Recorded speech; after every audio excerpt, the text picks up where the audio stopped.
मेरो मनमा न कुनै राग न कुनै द्वेष केही छैन। म बिल्कुल शान्त छु। जब म आँखा चिम्म गरेर बसिरहेको हुन्छु त्यतिखेर मलाई यो बाहिरी संसारको कुनै परवाह नै छैन। मेरा साथी होलान्, मेरा भाइहरू होलान्, मेरा आफन्त होलान्, मेरा आमा हुनुहुन्छ, बाबा हुनुहुन्छ, मेरो जोसुकै हुनुहुन्छ मेरो आफन्तजन, मलाई उहाँहरूको कुनै पनि परवाह छैन, किनकि म आँखा चिम्म गरेर बसिरहेको छु। म आँखा चिम्मको अवस्थामा म पुरै आफूसँग हुन्छु। संसारमा सबैभन्दा गाह्रो काम भनेको आफू आफैसँग हुनु हो।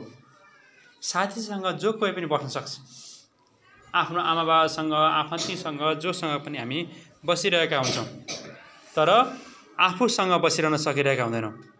हामीले भन्छौँ कि हो त के म आफूसँग त छु नि भनेर भन्छौँ, तर हुँदैनौँ।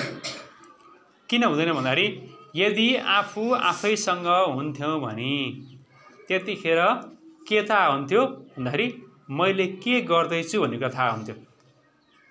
कहिलेकाहीँ हुन्छौ तिमीहरू आफू आफैसँग, कहिलेकाहीँ हुन्छौ कतिखेर भन्दाखेरि जब तिमीहरू घरमा एक्लै हुन्छौ नि, बिल्कुलै एक्लै, तिम्रो हातमा मोबाइल पनि छ, साइडमा चाहिँ ल्यापटप पनि सायद होला अथवा अरू सामग्री पनि होला, तिमीसँग चाहिँ खानेकुरा पनि प्रशस्त छ, आइटम खानेकुराहरू छन्, चाउचाउ बिस्कुट कुरमुरे चिप्सहरूदेखि लिएर अमिली इमिली फलफुलहरूदेखि लिएर धेरै कुराहरू खानेकुरा पनि छन्।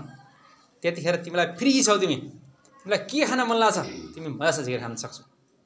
तिमीलाई के गर्न मन लाग्छ त्यही गर्न सक्छौ। मोबाइलमा गेम खेल्न मन लाग्छ, फ्री फायर खेल्न त्यो पनि खेल्न सक्छौ, किनकि तिमीलाई रोकटोक गर्ने मान्छे कोही पनि छैन।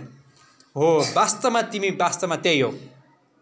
तिमी आज जुन छौ, आज एक्लै कोठामा भइरहँदाखेरि तिमी जे छौ वास्तवमा तिमी त्यही नै हो।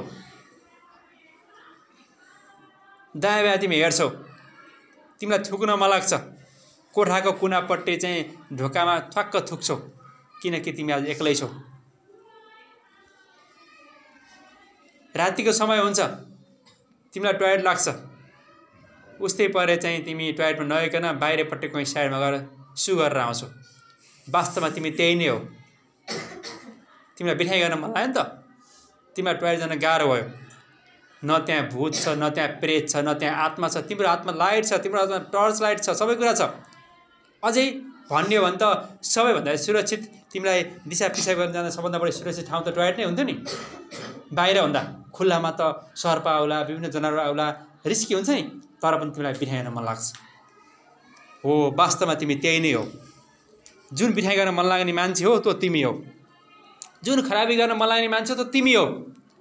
होमवर्क सर म्याडमले दिइरहनु भएको छ, किन गर्ने र होमवर्क?